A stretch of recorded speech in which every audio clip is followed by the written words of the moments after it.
네, 3주가 넘도록 1,000명대 신규 확진자가 이어지고 있습니다. 4차 대유행의 기세가 여전한 가운데 정부는 다음 주까지 상황을 지켜본 뒤 감소세가 나타나지 않으면 보다 강화된 방역 조치를 검토하겠다고 밝혔습니다.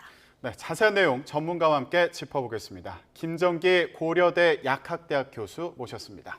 안녕하십니까? 네, 어서 오십시오. 23일째 네 자릿수 확진자가 지금 나오고 있습니다. 방역 당국이 언제 정점에 다다를지 모른다 이런 입장을 내놓기도 했는데 그만큼 이번 유행이 좀 변수가 많다는 뜻으로 봐야 될까요? 일단 제가 보기에는 변수가 많다라기보다는 예. 우리가 확진자가 크게 증가하면서 수도권 4단계 적용을 했거든요. 네. 그 효과가 방역당국 입장에서는 상당히 높을 거다라고 판단을 당초에는 했는데 일단 3주 정도가 지나고 있는 시점에서 그 효과를 보니까 실제로 그 효과가 매우 제한적이다. 그러니까 예상했던 것보다. 그렇죠. 예. 그러니까 지금 상태로 더 강화하기는 다소 부담스럽고 만약에 유지를 한다라고 그러면 지금 유행이 장기화될 가능성이 높다. 여기에 향후에 발생할 변수들이 발생을 하면 실제로 확진자가 더 증가를 할 걸로 보기 때문에 정점이 언제 올지 정확하게 예측하기 어렵다. 이렇게 밝힌 걸로 저는 이해를 하고 있습니다. 네. 그런데 어제 확진자 수, 그러니까 그제 확진자죠. 어제 0시 기준 확진자 수가 1,890명대였는데 이거보다는 이제 200명 정도가 줄어들지 않았습니까? 여기에 좀 의미를 부여할 수 있을지 어떻게 보세요? 글쎄요, 이 하루 사이에 어떤 확진자 규모가 바뀐 거에 대해서 우리가 큰 의미를 부여하기에는 좀 어렵다 이렇게 보고요. 전체적인 경향성을 쭉 봐야 되는데 일단 확진자가 가장 많이 나오는 요일이 수요일이거든요, 일주일 중에. 근데 수요일로 보면 7월 달 중에 1주차와 2주차를 비교하면 400여 명이 증가를 했고요, 2주차에. 예. 2, 3주를 비교하면 170여 명이 증가를 했습니다. 그리고 어제 수요일 대비 지난주에는 한 100명 정도가 증가를 했거든요. 네. 그러니까 여전히 증가폭은 다소 감소했지만 계속 증가하고 있는 어떤 방향성을 가지고 있다 이렇게 보시면 될 것 같고 예. 그렇기 때문에 다음 주 수요일경에는 1,900명의 신규 확진자가 나올 가능성이 상당히 높다 이렇게는 개인적으로 예측을 하고 있습니다. 그래도 방역 당국에서 뭐 2,000명, 3,000명 나올 수도 있다 이런 경고를 했는데 확산세를 어느 정도 좀 주춤하게 하는 정도의 효과는 지금 나타나고 있는 거 아닐까요? 일단 수도권 4단계가 말씀하신 것처럼 확산세가 큰 폭으로 급증하는 거는 막고 있다라고는 보고 있습니다. 근데 그 효과가 제한적이기 때문에 증가세를 감소세로 전환시키는 정도의 효과는 발휘하지 못한다. 그렇게 됐을 경우에 우리가 언제까지 수도권 4단계를 계속 유지할 거냐 이 문제가 있거든요. 그러니까 방역적인 측면에서는 지금 상태로 유지를 하면 통제는 가능하다 이렇게 보고 있는데 문제는 소상공인 자영업자분들의 경제적인 피해가 심각하다 보니까 이 부분을 같이 고려를 해야 되는 부분이 있거든요. 그러니까 이렇게 장기화하는 모양새가 바람직하지는 않다. 오히려 보다 강력한 방역 조치를 취하면서 지금 상황을 감소세로 전환시키는 게 더 필요한 게 아닌가 이렇게 개인적으로 판단을 하고 있고요. 이미 수도권 4단계, 비수도권 3단계 시행하고 있는데 이게 장기화해서 계속하는 것보다는 조금 더 강력하게 빨리 끝내는 게 좋겠다 이런 의견이신데요. 근데 추가로 생각할 수 있는 조치들이 있을까요? 일단 뭐 가장 대표적으로 수도권 4단계에서 플러스 알파가 들어가게 되면 일단 지금 4단계 조치에서 낮 시간 동안에 우리가 할 수 있는 방역 조치가 별로 없거든요. 그러니까 4인까지는 모일 수 있는데 그 이상의 어떤 방역 조치는 시행하고 있지 않습니다. 그러니까 그러다 보니까 아무래도 여기에서 보다 더 강력한, 그러니까 강화된 방역 조치를 취하게 되면 낮 시간대에도 사적 모임을 2명까지로 제한할 수도 있고 그리고 지금 다중이용시설에 대한 영업시간을 10시로 제한을 두고 있는데 이 시간을 과거 2.5단계 취했을 때처럼 9시로 단축시킬 수도 있다. 경우에 따라서 일부 사업장 같은 경우에는 포장하고 방문 판매만 가능하지 않을까 뭐 이런 생각도 가지고 있거든요. 그래서 이런 예전에 거리두기 단계에서는 사실 그렇게 했었었죠. 네네네. 그러니까 이런 방역 조치들이 추가적으로 취해질 가능성이 상당히 높다. 이제 봉쇄까지는 가지는 않을 걸로 상당히 부담스러운 방역 정책이기 때문에 그렇게까지는 보고 있지 않은데 아마 이런 추가적인 방역 조치들이 들어가지 않을까 생각을 하고 있습니다. 그러면 요즘에 그 보이는 감염 유형이라고 해야 될까요? 그걸 참고해서 좀 방역 조치도 이루어져야 될 텐데 요즘에 그 감염 현상 같은 경우에 어떤 유형을 보이고 있나요? 일단 3차 유행 당시에는 주로 집단 어떤 감염 형태들이 많았습니다. 그래서 대표적으로 큰 규모의 확진자들이 한 어떤 시설 영업장에서 발생을 했었거든요. 네. 그랬는데 지금 같은 경우에는 물론 집단 감염도 발생을 하고 있습니다만 일상생활 속에서의 어떤 확산세가 굉장히 두드러집니다. 그러니까 그 얘기는 뭐냐면 과거 3차 유행 때까지만 해도 기존의 코로나19 바이러스였기 때문에 우리가 취하고 있는 개인 방역 수칙만으로도 전파가 더 가속화되는 걸 막고 있었는데 네. 지금 델타 변이 바이러스 같은 경우에는 우리가 예상하는 것보다 전파력이 훨씬 더 강하다. 그러다 보니까 지금 취하고 있는 개인 방역 수칙만으로는 이 부분을 어떻게 감소제로 또는 통제할 수 있는 범위를 넘어서고 있지 않나 이런 생각을 가지고 있고요. 우리 일상 속에서 물론 마스크 잘 쓰고 개인 방역 수칙 지킵니다만 우리가 마스크를 벗는 환경들이 곳곳에서 있거든요. 그래서 이러한 부분들에서 실제로 이러한 사각지대에서 계속 전파가 이루어지고 있는 게 아닌가 이런 생각을 가지고 있습니다. 지금 시행되고 있는 거리두기 단계도 이 변이 바이러스 변수를 염두에 두고 만든 건 아니잖아요. 예. 그렇죠. 지금 거리두기 4단계 시스템은 과거 5단계에서 4단계로 전환할 때쯤에는 델타 변이 바이러스 요인이 전혀 없었고요.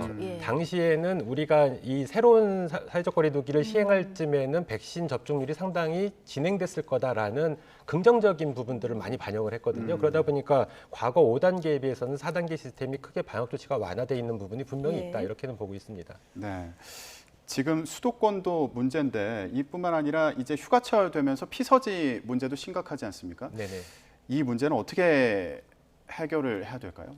일단 뭐 휴가를 가시는 것 자체를 통제할 수 있는 방법은 없고요. 일단 가실 때 가급적 다른 사람들과 접촉하는 거를 상당히 줄이셔야 됩니다. 그러니까 휴가진데요. 어떻게 해야 될까요? 그러니까 가시면 뭐 식사를 하실 때에도 호텔에서 뭐 포장을 하신다든가 뭐 이런 방법들로 식사 같은 것들을 해결을 하시고 다수가 모이는 그런 시설에 방문을 하시면서 특히 마스크를 벗는 이런 환경에 노출되는 거는 극히 피하셔야 되는데 뭐 실례로 최근에 제주도에서는 게스트하우스발 집단 감염이 계속 발생을 하고 있거든요. 특히나 이러한 시설에서는 그 같은 가족도 아니고 서로 모르는 사람들끼리 같이 투숙을 하세요. 그러니까 이러한 부분들이 굉장히 위험한 거다. 그러니까 이러한 부분들은 반드시 피하셔야 되고 휴가지를 가시더라도 거리두기를 충분히 하시면서 마스크를 벗게 되는 환경에서는 가급적 가시지 않는 게 가장 바람직하다 이렇게는 보고 있습니다. 지금 지역 상황을 보면 여전히 수도권에서 뭐 확진자 수로 보면 수도권이 가장 많습니다만 인구 10만 명당 발생률을 보면 역시 뭐 수도권이 3.6명으로 가장 많긴 한데 그 다음이 지금 강원도 3.2명이거든요.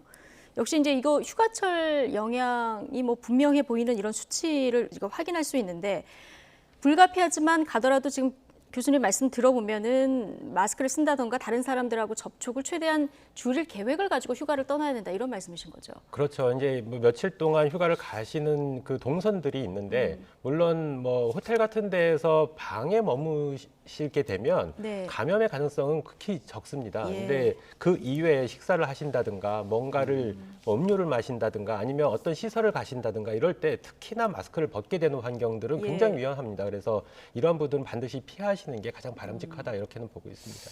네, 지금 강원 지역 같은 경우에는 병상이 부족할 정도다, 그래서 비상이다 이렇게 하고 있는데 대형 리조트에서 직원들의 집단 감염 사태가 발생을 해서 이거 호텔이나 리조트 안에만 머문다고 해도 접촉할 수 있는 경우가 많이 있다고 봐야 될까요? 근데 뭐 이 리조트 같은 경우에 자세하게 어떤 방역 수칙을 지켰는지에 대해서는 역학조사 결과가 발표가 안 됐기 때문에 확인을 할 수가 없는데 제가 보는 견해로는 분명히 이 리조트 안에서 특히나 직원분들도 계시고요. 방문하셨던 분도 감염되신 분이 계시는데 그 환경에서 분명히 마스크를 벗고 어느 일정 기간 동안 실내 공간에 머무르셨을 가능성이 상당히 높다라고 보고 있거든요. 그래서 이러한 부분들 앞서 말씀드린 것처럼 그러니까 굉장히 조심스럽게 접근을 하셔야 된다. 그러니까 이런 환경들은 피하시는 게 바람직하다 이렇게 보고 있습니다. 자, 이 얘기도 좀 보겠습니다. 최근에 20, 30대 젊은 층에서 사망 사례들이 좀 보고가 되고 있는데요. 어제도 20대 1명, 30대 1명 이렇게 이제 보고가 됐습니다. 그 30대만 보면은 누적으로 지금 사망자가 10명, 두 자릿수가 된 건데 젊은 층의 이 감염 사례 어떻게 봐야 될까요? 이거 다 기저질환이 있는 사례입니까? 일단 지금 발표된 걸로는 기저질환이 있다라고는 발표가 되고 있습니다. 근데 어떤 기저질환이었는지는 개인정보이기 때문에 발표를 안 한 걸로 보고는 있는데 일단 기저질환이 있는 걸로 발표는 되고 있습니다. 어찌됐든 기저질환 여부를 떠나서 젊은 층에서도 사망이 발생할 수 있다라는 부분을 좀 인지를 하셔야 될 부분이 있고요. 물론 실제로 현재까지 보고된 그러니까 치명률, 국내에서의 치명률 상당히 낮습니다. 일단 오늘 백신 공급 관련해서 조금 세부적인 내용들이 얘기가 나왔는데요. 얀센 백신 10만 1,000회분 지금 인천공항 도착한다고 얘기가 있었고요. 7월에 908만 회분, 8월에 2,900만 회분 백신 공급 예정이다 이런 얘기가 있었는데요. 자, 내일 20대, 30대, 40대 자, 백신 접종 계획이 발표가 되는 이런 상황입니다. 지금 젊은 층 감염자 숫자도 지금 최근에 많이 늘고 있어서 이 백신 접종 속도, 이 연령층에도 조금 빨리 속도를 내야 되는 거 아니냐 싶은데 어떻게 보십니까? 맞습니다. 지금 현재 상황에서 앞으로의 유행을 반전시킬 수 있는 그런 대표적인 방안이 백신 접종인데 그만큼 접종 속도를 늘려야 되는 부분은 당연히 맞고요. 근데 문제는 수급이다. 그러니까 지금 앞서 말씀하신 것처럼 7, 8월에 이제 다수의 백신들의 수급 예정이 있는데 실제로 해당 날짜가 됐을 때 공급이 될 거냐 이 부분이 관건이거든요. 그래서 일단 백신 접종 속도, 그러니까 수급 문제도 그렇고 수급이 되면 일단은 속도는 굉장히 빠르게 진행될 걸로 예상을 하고 있는데 수급에 대한 점검은 반드시 필요하다 이렇게는 보고 있습니다. 예. 자, 젊은 층 얘기 나왔으니까요. 지금 돌파 감염 사례를 봤더니 30대 비율이 월등히 높더라고요. 이게 활동량이 왕성하기 때문이다 이런 추적도 나오는데 이거 궁금합니다. 돌파 감염, 일반적인 감염에 비해서 치명률이 이제 낮아지는데 다른 사람에게 바이러스 전파하는 건 어떻습니까?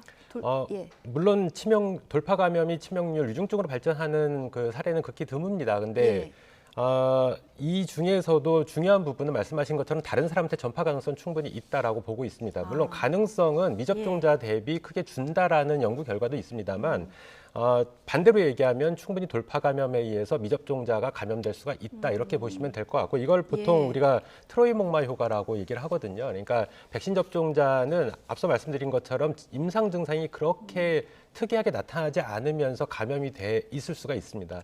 이 상황에서 미접종자하고 접촉을 하게 되면 전파를 시킨다. 그래서 트로이 목마 효과라고 얘기를 하거든요. 충분히 가능하다 이렇게 보시면 될 것 같습니다. 네.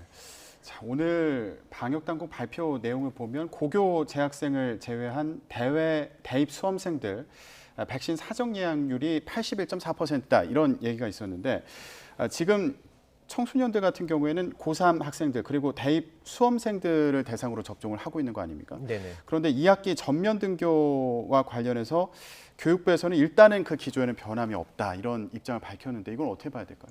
일단은 전면 등교 개학 내지는 등교 확대를 위해서는 8월 중순경에 자료를 좀 봐야 됩니다. 그렇기 때문에 교육부에서는 지금까지 기조를 유지를 하는데 만약에 앞서도 말씀드린 것처럼 지금의 이 코로나19 상황이 8월 달까지 장기화될 가능성이 상당히 높다 이렇게 보고 있고요. 8월 중순에도 지금 같은 상황이 지속이 된다라고 하면 당초에 교육부에서 발표했던 것처럼 전면 등교 개혁은 사실상 어렵지 않을까 이렇게 생각을 하고 있습니다. 뭐 앞으로 이제 코로나 상황이 어떻게 되냐에 따라서 또 판단을 할 부분이 있을 것 같은데요. 지금 올림픽이 열리고 있는 도쿄 상황을 잠시 보겠습니다. 도쿄 중심으로 해서 일본 지금 5주 연속 증가 추세를 보이고 있고요. 그래서 내일 긴급 사태를 확대할지 여부를 결정한다. 이렇게 얘기를 하고 있는데 지금 올림픽 무관중으로 열리고 있긴 한데 어쨌든 이 기간 중에 인구 이동은 조금 있었고요. 이로 인한 확산세로 좀 볼 수 있는 측면이 있을까요? 일단 가장 대표적으로 이제 올림픽 기간 중에 감염자가 증가를 하기 때문에 올림픽의 영향으로 보는 게 맞을 것 같고요.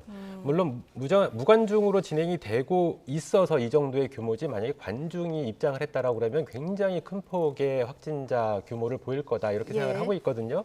근데 지금 보면은 일본 내부에서 그러니까 자국에서 열리는 올림픽이다 보니까 이 경기를 관람하는, 그러니까 TV로 시청하면서도 3, 4, 5 모여서 뭔가 관람을 한다, 그러니까 시청을 한다라는 그런 얘기들이 많이 들리고 있거든요. 그래서 이러한 부분들, 그러니까 소규모로 모여서 뭔가를 시청을 하거나 응원을 하거나 하는 부분들이 경기장 바뀜에도 불구하고 감염세, 그러니까 감염을 촉진시키는 게 아닌가 이런 생각을 가지고 있습니다. 관중은 없지만 모여서 TV로 시청하는 경우에도 또 감염 확산의 우려가 있다 이런 말씀으로 이해가 되고요. 일본 상황 짚어봤는데 미국 같은 경우에는 코로나 독립을 선언하나 했는데 지금 마스크를 다시 쓴다는 얘기가 있더라고요. 최근 보면 미국의 확산세가 굉장히 가파르거든요. 그래서 지금 보면 13만 명 하루 신규 확진자 규모가 이렇게 발생을 하고 있습니다. 그러다 보니까 아무래도 물론 백신을 많이 접종이 이루어지긴 했습니다만 백신 미접종자들한테서 실제로 감염이 이루어지게 되면 그만큼 위중증 사례도 증가를 하게 되고요. 그리고 입원율이 높아지게 되다 보면 그게 의료 시스템 부담으로 작용을 할 수가 있습니다. 그렇기 때문에 지금 미국 보건당국에서는 마스크를 쓰라고 지금 권고를 계속 내리고 있는 걸로 이렇게 생각을 하고 있습니다. 예. 자, 근데 영국 사례 잠깐 보겠습니다. 영국 봉쇄를 풀지 않았습니까? 근데 확진자가 지금 감소를 하고 있어서 이 부분은 이게 집단 면역이다 아니다. 굉장히 여러 가지 분석들이 나오고 있는 상황입니다. 교수님은 어떻게 보십니까? 일단 영국 같은 경우에는 델타 변이 바이러스가 확산이 됐고 그리고 지금 무점종이거든요. 그리고 우리가 잘 알고 있는 것처럼 델타 변이 바이러스의 전파력은 상당하다 이렇게 보고 있습니다. 근데 물론 영국에서 한 60% 정도의 백신 접종률이 보이긴 합니다만 이 정도 수치로는 제가 보기엔 집단 면역이 이루어지기는 어렵다라고 보고 있고요. 지금 감소하는 거는 일시적인 현상이다 이렇게 보고 있습니다. 그러니까 7월 17일 날 그 규제를 전면 해제를 했는데 그 이후에 시간이 많이 흐르지 않았기 때문에 그 당시 이후의 상황은 앞으로 1, 2주가 더 지나면서 나타나지 않을까 이렇게 생각을 하고 있거든요. 그래서 지금 감소하고 있는 건 일시적인 현상으로 보고 있고 실제로 영국이 대표적으로 델타 변이 바이러스가 대부분을 차지하고 있는 나라이기 때문에 다시 확진자가 증가하지 않을까 저는 개인적으로 생각을 하고 있습니다. 네. 지금 근데 아직 집단 그 면역이 형성되기에는 접종률이 낮다 이렇게 분석을 해주셨는데 몇 % 정도가 돼야 된다고 보시는 거예요?